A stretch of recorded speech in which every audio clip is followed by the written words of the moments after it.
Dear students, तो प्यारे बच्चों, देखिए हम पिछले लेक्चर्स में सांद्रता पदों तक पहुंच चुके हैं और कंसंट्रेशन टर्म्स में आज हम बात करने वाले हैं मोलरता के बाद नॉर्मलता की। कल हमने क्या मोलरता कंप्लीट किया था, मोलरिटी कंप्लीट किया था। मोलरिटी या मोलरता कैपिटल एम, इसमें क्या लिखा हुआ था बेटा? Number of moles of solute dissolved per unit volume of solution say 1 liter is known as molarity। बेटा इसकी ये सारी language as it is use होनी है नॉर्मलिटी में भी। इस वाली डेफिनेशन की पूरी लैंग्वेज नॉर्मलिटी में भी यूज होनी है। नंबर ऑफ मॉल्स के अलावा, कौन के अलावा? मॉल्स के अलावा, इसके अलावा बाकी जो है मैं अंडरलाइन किए दे रहा हूं, वो सारी लैंग्वेज यूज होना है। Of solute dissolve per unit volume से सॉल्यूशन से 1 लीटर इज नोन एज, और यहां पर चेंज आना है वापस दो जगह पर। देखना कैसे, बिल्कुल सिंपल है। जिन बच्चों ने मोलरिटी नहीं पढ़ा उसको पहले मोलरिटी वाला वीडियो देख लें, इसके बाद इस लेक्चर पर आए तो बहुत आसान हो जाएगा, क्योंकि मोलरिटी का जो है डेफिनेशन ऐसे ही नॉर्मलिटी का चलेगा। नॉर्मलिटी का डेफिनेशन कैसे चलेगा बेटा? देखिए, नॉर्मलिटी, नॉर्मलिटी, नॉर्मलता कैपिटल एन। देखिए लिखना है यही, नंबर ऑफ, अब इस जगह खाली छोड़ दो क्योंकि यहां चेंज करना है, of solute dissolve per unit volume of solution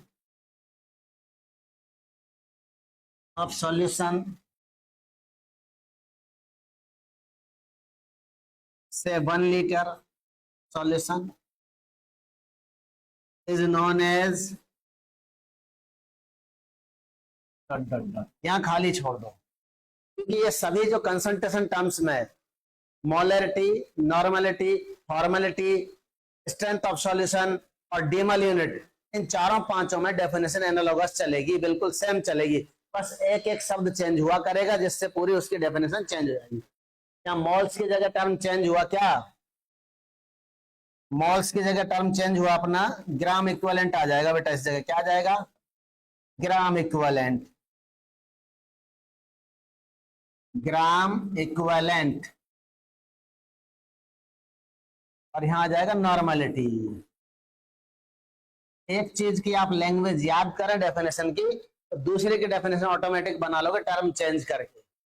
The number of gram equivalents of solute dissolved per unit volume of solution is known as normality। बात क्लियर? ऐसे हिंदी वाले बच्चे भी, नॉर्मलता कैपिटल एन, किसी विलयन के इकाई आयतन, इकाई आयतन मतलब 1 लीटर आयतन, 1 लीटर आयतन में, 1 लीटर में इकाई आयतन में उपस्थित डॉट डॉट डॉट की संख्या, डॉट डॉट डॉट कहलाती है। अब ध्यान देना कैसे ये, यदि आपने क्या कह दिया, किसी भी लेन में इकाई आयतन में उपस्थित मोलों की संख्या बोल दिया तो मोलरता कहलाती है, और ग्राम इक्विवेलेंट से ग्राम तुल्यांकों की संख्या बोल दिया तो नॉर्मलता कहलाती है। क्या बोल दोगे? यहाँ ग्राम तुल्यांकों की संख्या, ग्राम तुल्यांकों की, ग्राम तुल्यांकों की संख्या,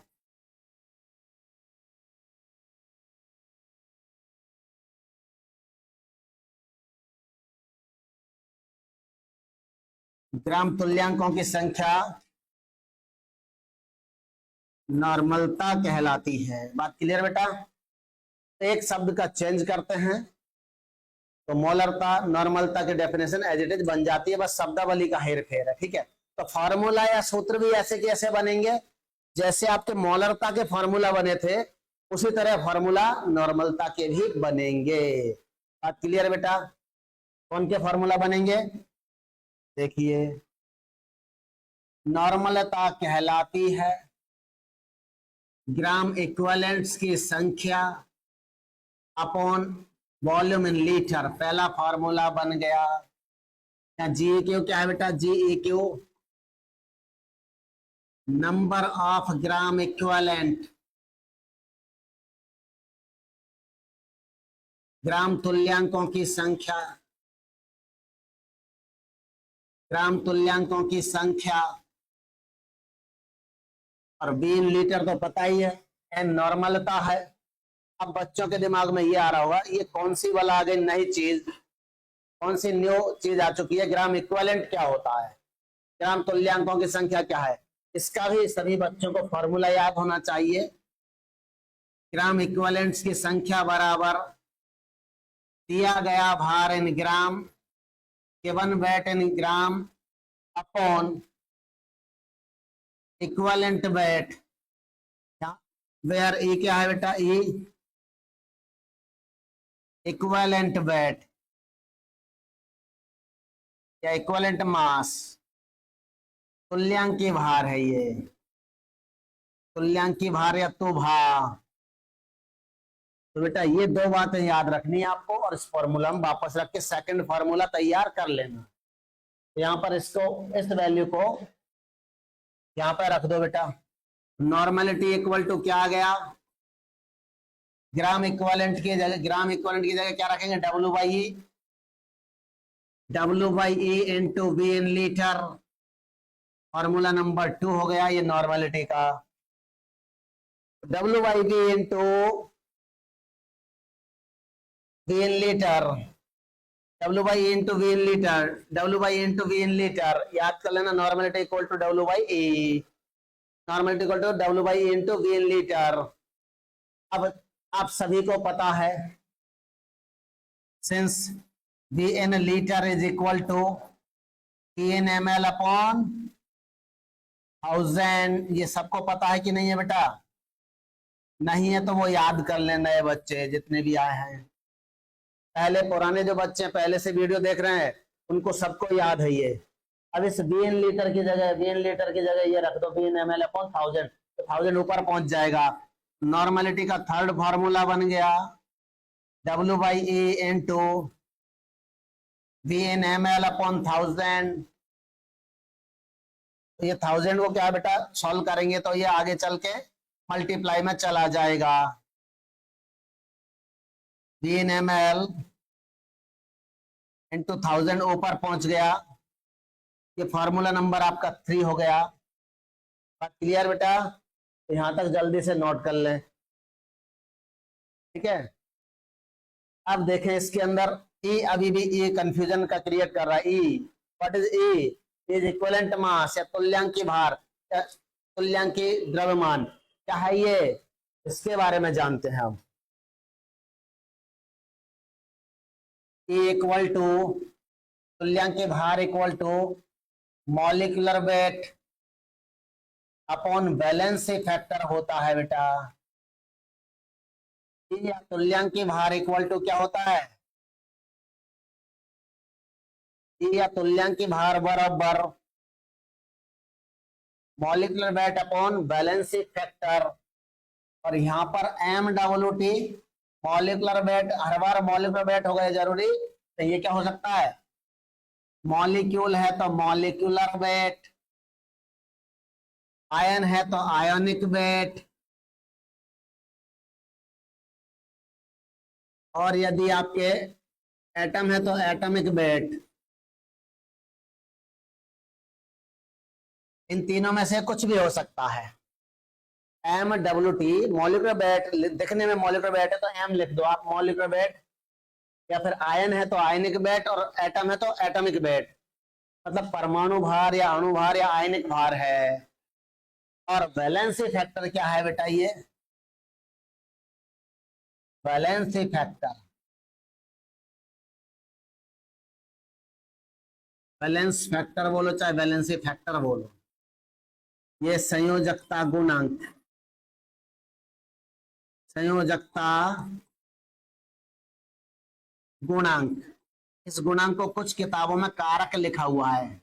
संयोजकता कारक, क्या लिखा हुआ है? कारक। गुणांक या कारक एक ही बात है, ठीक है। तो बैलेंसी फैक्टर, एक्चुअल में ये बैलेंसी फैक्टर, ये इक्वेशन नंबर मान लो हम इसको 4 दे करके, फिर from equation 3 and 4 we can say, समीकरण 3 और 4 से हम कह सकते हैं कि, क्या बोल सकते हैं बेटा? समीकरण 3 और 4 से हम कह सकते हैं कि ये समीकरण नंबर 3 है बेटा आपके पास, इसमें ये ई है, इस ई की वैल्यू चौथे समीकरण से लिख दो तो हमारे पास क्या आएगा? देखिए, नॉर्मलिटी इक्वल टू डब्ल्यू की जगह डब्ल्यू अपॉन ए की जगह आपने क्या रख दिया? Molecular weight upon valency factor into V N, ml होता है तो 1000 से मल्टीप्लाई रहता है। देखिए बेटा, सब ई की जगह सिर्फ क्या रखा है आपने? इस ई की जगह molecular weight upon valency factor रख दिया, बाकी फॉर्मूला एज इट इज रहा। हमारे पास क्या बन गया? देखिए फाइनल फॉर्मूला ये बन चुका है। अभी भी इसको मॉडिफाई कर सकते हो आप, तो फाइनल फॉर्मूला बनेगा normality equal to W upon molecular weight into V N M L into 1000, और ये जो नीचे वाला वैलेंसी फैक्टर है वो कहां चला गया? और भी आगे मल्टीप्लाई में चला गया। इस फॉर्मूला में आप ध्यान से देखें तो यहां से लगा करके यहां तक ये कौन सा फॉर्मूला आ गया? याद करो, पिछले लेक्चर में बताया था, मोलैरिटी का फॉर्मूला है कि नहीं? W upon molecular weight into volume in ml into 1000 is molarity. Normality equal to क्या बन गया बेटा? Normality equal to molarity into valency factor, ये इनका रिलेशन आ गया बेटा। ये रिलेशन आया अपना फॉर्मूला नंबर 5। इसको याद करना, ये कल मैं रिलेशन बताया भी था, एक क्वेश्चन कराया था, उसमें एक क्वेश्चन में ये रिलेशन बताया था, normality into normality equal to molarity into valency factor, इस तरह से डेराइव हुआ है। ये बात समझ गए? नोट करके एक बार रिवाइज कर लो, वीडियो को स्टॉप कर देना और रिवाइज होने के बाद इन क्वेश्चन आंसर्स को स्टार्ट करना, ताकि आपसे फास्ट आंसर बने। बात क्लियर? लेकिन फास्ट आंसर तब बनेंगे तो थोड़ा सा जानकारी आपको किसकी होनी चाहिए? बैलेंसी फैक्टर की। थोड़ा सा जानकारी आप बैलेंसी फैक्टर की ले लें। Valency factor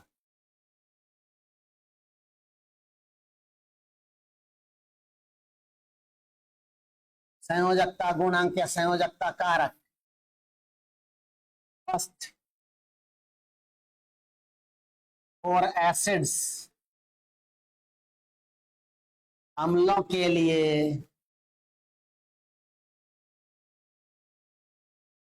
number of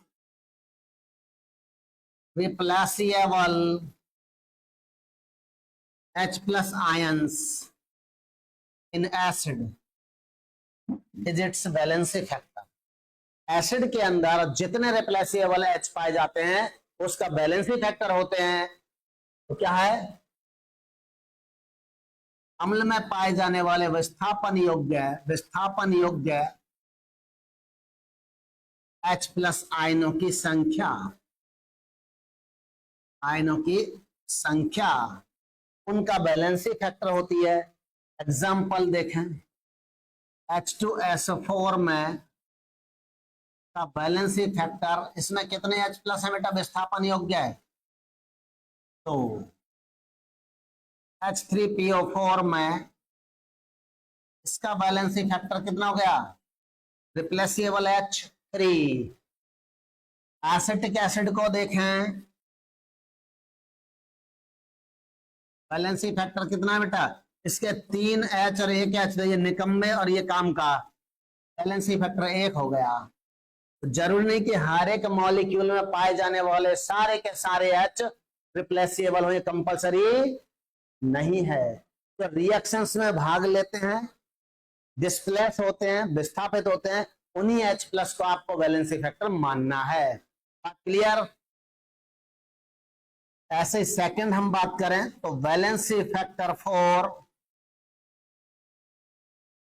bases, similarly number of replaceable OH minus ions in base is its valency factor। तो इसमें विस्थापन योग्य OH माइनस आयनों की संख्या इसका बैलेंसी फैक्टर होता है। Example NaOH, MgOH whole twice, valency factor कितना आ गया बेटा, NaOH में कितना OH 1, MgOH में कितना OH 2, calcium hydroxide valency factor कितना आ गया बेटा 2, एल्यूमिनियम हाइड्रोक्साइड बैलेंसी फैक्टर कितना आ गया बेटा 3। बात क्लियर? अब मेरा एक क्वेश्चन है जिसको आप कमेंट्स में आंसर करेंगे। बैलेंसी फैक्टर ऑफ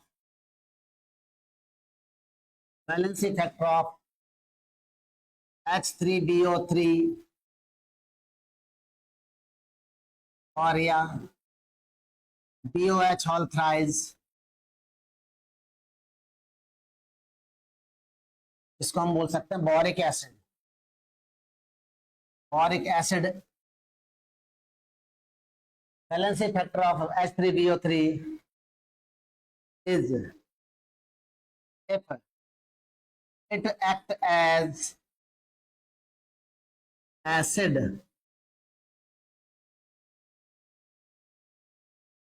तो बैलेंस H3BO3 का बैलेंसी फैक्टर कितना होगा यदि ये अम्ल का काम करे।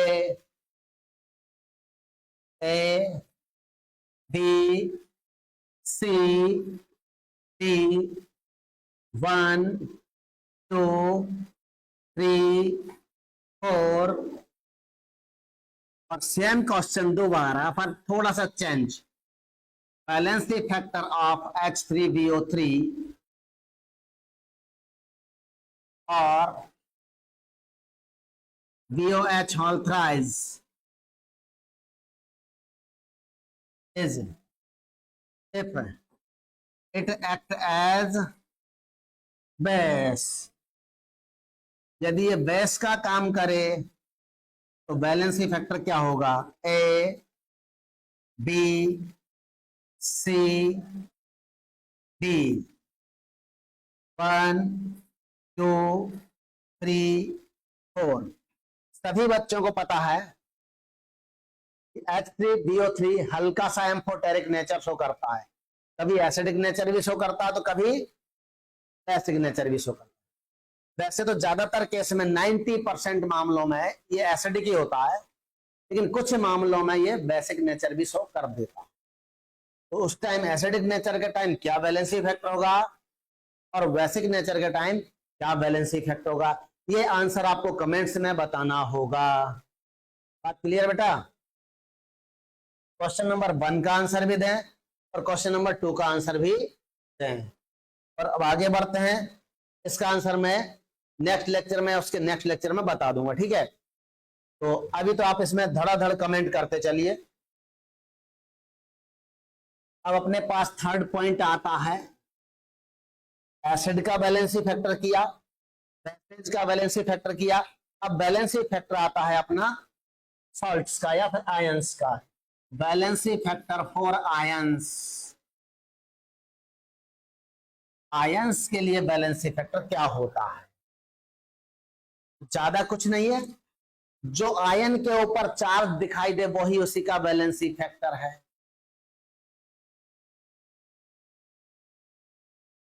Charge on ion is it's valency factor. बात क्लियर बेटा? Charge on ion is it's valency factor. Example H plus Na plus Mg2 plus calcium 2 plus calcium 2 plus Al3 plus Fe2 plus Fe3 plus. तो बताओ बेटा valency factor कितना? इसमें 1 plus charge है, 1 1 2 2 3 2 3। बात clear? Valency factor आ गए। अब Cl minus NO3 minus carbonate minus sulphate 2 minus phosphate 3 minus. बताइए बेटा वैलेंसी फैक्टर कितना कितना? वैलेंसी फैक्टर यहाँ 4 दिख रहा, 1, यहाँ 1, यहाँ 2, यहाँ 2, यहाँ 3। बात क्लियर है? आयन का वैलेंसी फैक्टर उसी के ऊपर दिखाई देता है चार्ज के फॉर्म में, चाहे वो नेगेटिव चार्ज हो चाहे वो पॉजिटिव चार्ज हो। बात क्लियर? चौथा फोर्थ पॉइंट रहेगा valency factor of salt. Salt या लवण का वैलेंसी फैक्टर, ये ज्यादा कुछ नहीं है, सिमिलरली चार्ज की तरह ही है, आयन की तरह ही है, बस अंतर इसमें टोटल टर्म जुड़ जाएगा। टोटल चार्ज ऑन कैटायन और एनायन। क्या है बेटा? टोटल चार्ज ऑन कैटायन और एनायन। कैटायन मतलब धनायन, और का मतलब या, एनायन मतलब ऋणायन। धनायन या ऋणायन पर टोटल चार्ज कुल आवेश ही लवण का वैलेंसी फैक्टर होता है। कुल आवेश सॉल्ट का वैलेंसी फैक्टर होता है। इस एग्जांपल से समझ में आएगा। Ca3PO4 दे दिया आपको, एक बच्चे ने क्या किया, इसका वैलेंसी, ये सॉल्ट है कैल्शियम फॉस्फेट, इसको आप रॉक फॉस्फेट भी बोलते हैं। क्या बोलते हैं? रॉक फॉस्फेट, चट्टानी फॉस्फेट।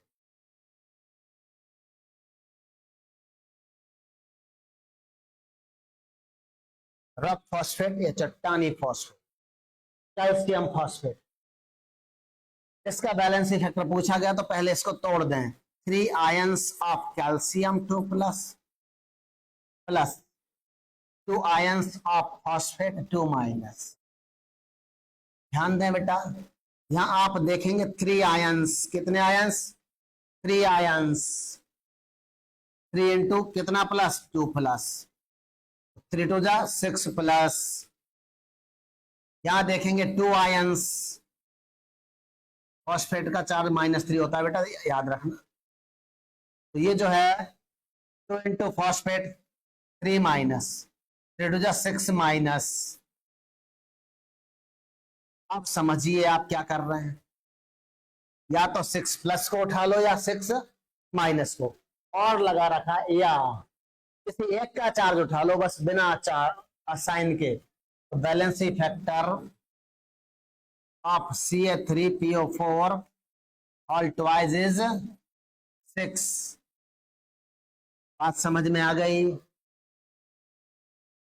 ठीक है, अब मुझे ये जो मैं सॉल्ट दे रहा हूं आपको उसका बैलेंस फैक्टर बताना है।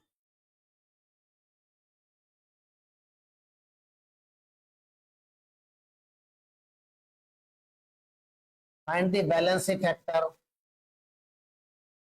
Of ferrocyanide. एक सॉल्ट है बेटा, फेरोसाइनाइड। ठीक है, अब इसके लिए आपको फॉर्मूला पता होना चाहिए। सॉल्यूशन, फेरी मतलब फेरिक, फेरी मतलब फेरिक, फेरो मतलब फेरस, फेरी मतलब फेरिक 3+, फेरो मतलब फेरस 2+। अब इसका बेटा फॉर्मूला बनाना है। फेरी पहले दिया तो फेरी, फेरो बाद में दिया, और इसका साइनाइड होता है बेटा होल 6 वाला। ये कॉम्प्लेक्स का एग्जांपल है। तो अंदर 2+ होगा तो 6- होगा तो कितना चार्ज लगेगा? 4-। और इनसे जो फॉर्मूला बनेगा वो क्या बनेगा? इसका यहां जाएगा चार्ज, इसका देखो बेटा, इस आयन से और इस आयन से कंपाउंड बना तो क्या बना? इसका चार्ज इसके पीछे, इसका चार्ज इसके पीछे चला गया। Fe4 FeCN whole 6 whole thrice, ये इसका फॉर्मूला बन गया बेटा, फेरी फेरोसाइनाइड का फॉर्मूला है। अब जिस बच्चे को फेरी फेरोसाइनाइड का फॉर्मूला याद है वो तो सही बैलेंस फैक्टर बनाएगा, और जिसको फेरी फेरोसाइनाइड का बैलेंस फॉर्मूला याद नहीं है तो वो सही आंसर नहीं बना पाएगा। इसलिए इसको रिवाइज कर लेना कि फेरी का मतलब ये, फेरो का मतलब ये, और फेरोसाइनाइड हो चाहे फेरीसाइनाइड हो, ये कॉम्प्लेक्स बनता 6 कोऑर्डिनेशन नंबर के साथ। इसका जो है सॉल्यूशन के लिए इस फॉर्मूला को लिखो, Fe4 FeCN होल 6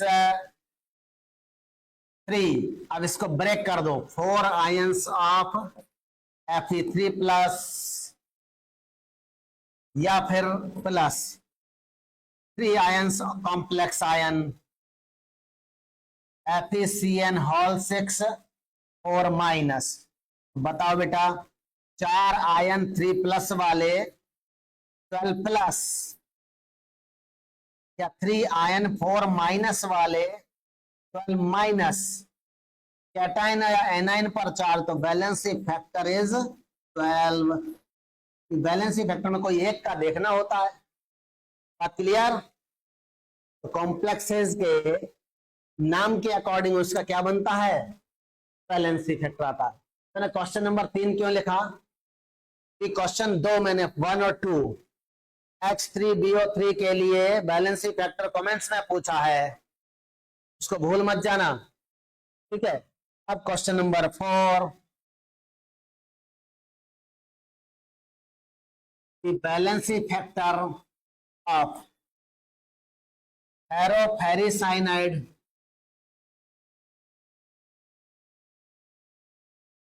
अब उसमें क्या, फेरी पहले था, फेरो बाद में था, इसमें उल्टा कर दिया, इज।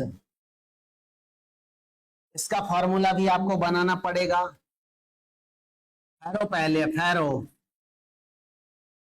और फेरी साइनाइड मतलब कॉम्प्लेक्स में 3+ है, साइनाइड के अंदर 6 कोऑर्डिनेशन नंबर का कॉम्प्लेक्स है। तो बताओ बेटा, यहाँ पे कितना आएगा? 3+ है और 6- है तो 3- आएगा। इसका 3 यहां आ जाएगा, इसका 2 यहां चला जाएगा। फॉर्मूला क्या बन गया? Fe3 FeCN होल 6 का होल ट्वाइस, ये फेरी फेरोसाइनाइड हो गया। बात clear?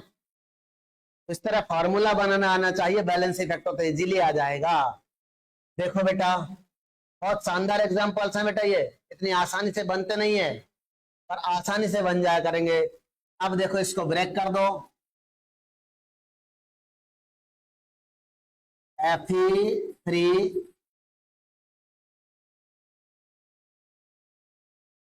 FeCN whole 6 whole twice, इसको ब्रेक किया, Fe के 3 पार्टिकल, लेकिन Fe कौन से बेटा 2+ वाले, और FeCN होल 6 और 3- वाले, और कितने पार्टिकल है 2 पार्टिकल। यहां ध्यान दें 3 इंटू 2+, 6+ आ गया, 2 इंटू 3- 6- आ गया। कैटायन या एनायन किसी एक का देख लो, उसी को बैलेंसी फैक्टर बता दो। बैलेंसी फैक्टर इज 6 है। अब ये क्वेश्चन मैं आपको दे रहा हूं, फेरीसाइनाइड और फेरोसाइनाइड के बैलेंसी फैक्टर आपको कमेंट्स में बताने हैं। Question number 5, valency factor of ferricyanide is, और question number 6, valency factor of ferrocyanide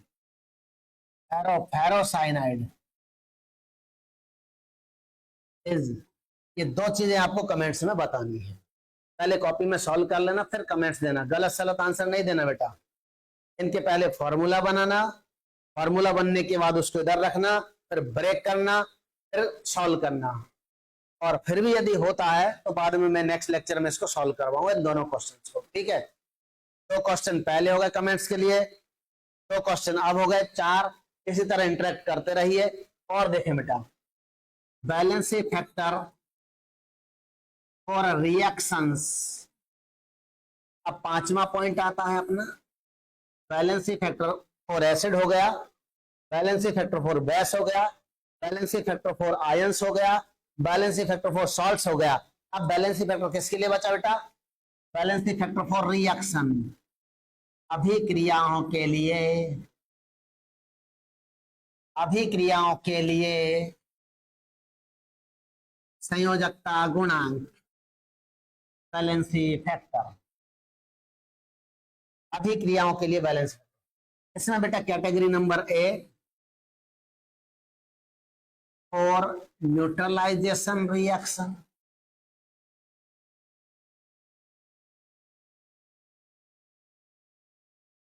neutralisation reactions के लिए, मतलब उदासीनीकरण अभिक्रियाओं है, उदासीनीकरण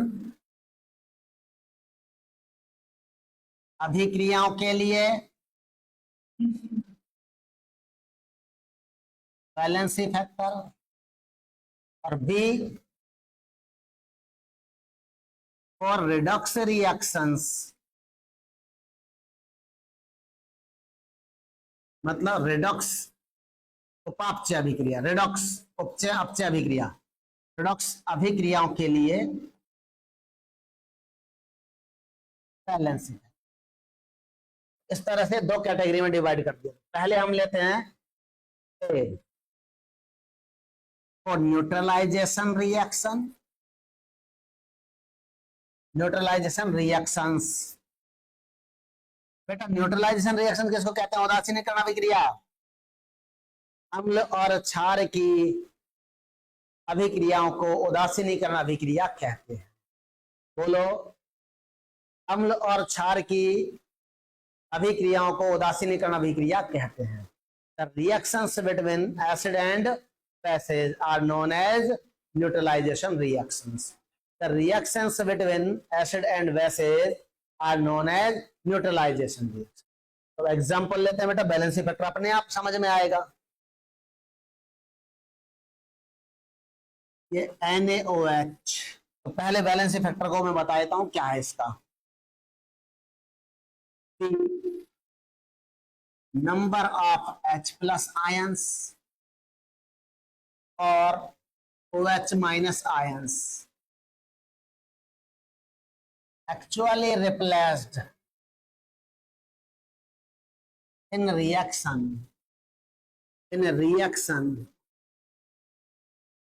per molecule is known as valency factor.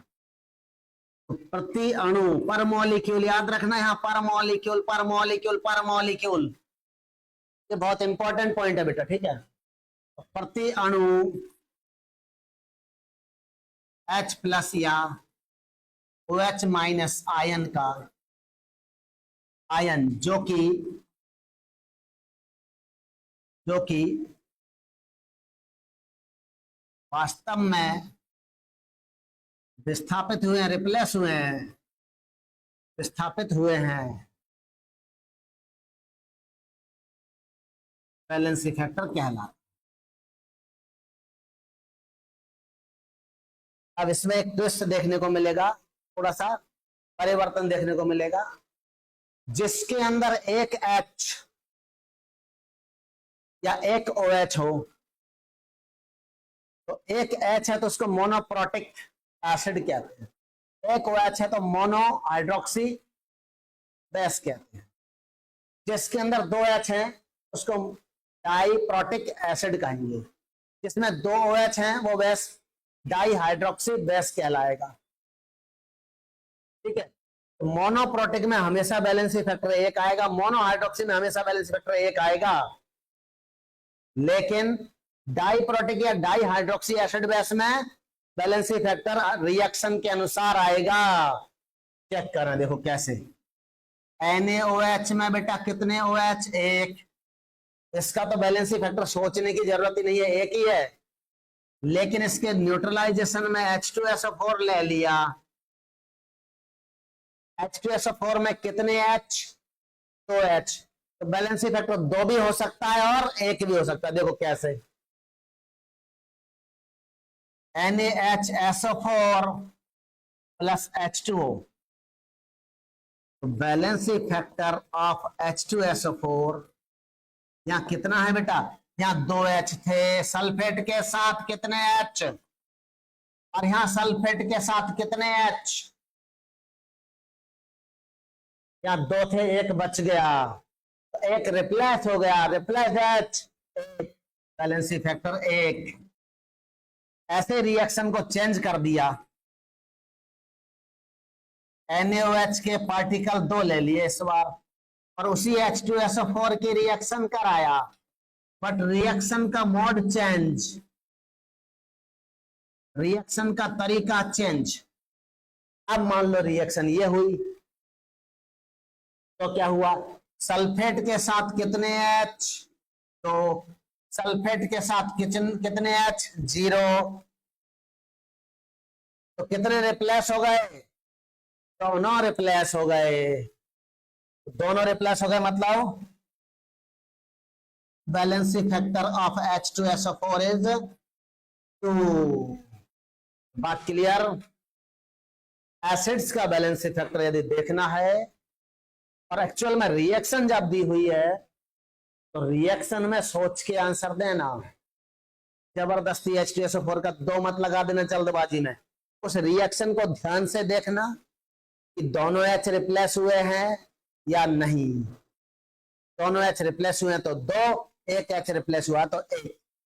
NaOH का तो 1 ही है बेटा, हर बार 1 ही रहेगा। तो मोनोप्रोटिक में या मोनोहाइड्रोक्सी में कोई टेंशन नहीं।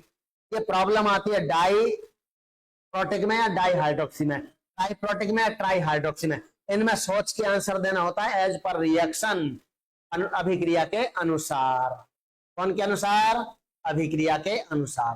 बात क्लियर है? अब हम बात करते हैं रिडॉक्स रिएक्शन का। Valency factor for redox reactions. Redox अभिक्रिया हेतु